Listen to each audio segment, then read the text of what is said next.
جو دوسروں کی مدد کے منتظر تھے ان کی مدد نہیں ہوئی، شیعہ نے ان کے ساتھ غداری کی، شیعہ نے ان کو بلایا اور ان کی مدد کے لیے نہیں آئے۔ یہ شیعہ کی اپنی کتابوں میں لکھا ہوا ہے، اپنی طرف سے میں نہیں کہہ رہا ہوں، بلکہ آپ اس شیعہ عالم کی زبانی سنیں۔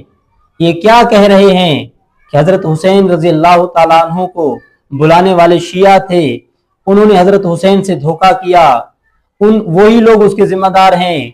حضرت حسین کے اور اس کی پوری آل کے ذمہ دار وہ شیعہ ہیں جن لوگوں نے حضرت حسین رضی اللہ تعالیٰ عنہ کو کربلا میں بلایا، اس کے بعد وہ مدد کے لیے نہیں۔ کوفیوں نے بے وفائی کی، کوفیوں نے بے وفائی کی، کوفہ میں شیعہ تھے، انہوں نے بے وفائی کی، ساتھ نہیں دیا، عہد کیا، بلایا، دعوت دی، حمایت نہیں کی۔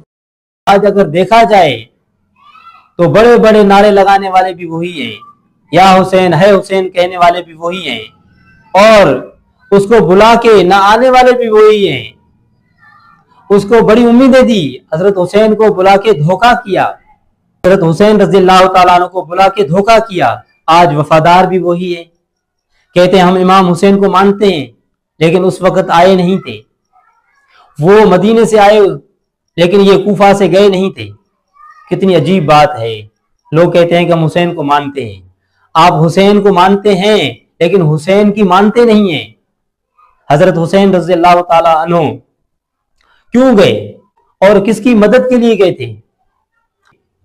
جن کی مدد کے لیے گئے تھے وہ خود آئے نہیں، جن کی مدد کرنا چاہتے تھے وہ گھر سے باہر نکلے نہیں، تنہا حضرت حسین رضی اللہ تعالیٰ عنہ میدان میں کھڑے ہوئے ہیں، ان کے ساتھ لڑائی ہو رہی ہے اور وہ اپنے گھروں میں بیٹھے ہوئے ہیں۔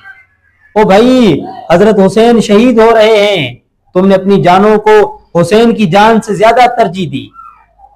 تم لوگوں نے حسین سے محبت تو کی ہے، نام کی محبت کی ہے۔ اگر نام کی محبت نہ ہوتی تو جیسے حضرت حسین شہید ہوئے تو آپ لوگ بھی وہاں پہ مارے جاتے، آپ لوگوں کا بھی وہیں پہ قتل ہوتا جہاں پہ حضرت حسین رضی اللہ تعالیٰ عنہ کو شہید کیا گیا۔ تو آپ لوگوں نے غداری کی۔ آپ لوگوں سے زیادہ غدار کون ہو سکتا ہے جو آپ کا اپنا شیعہ کہہ رہا ہے؟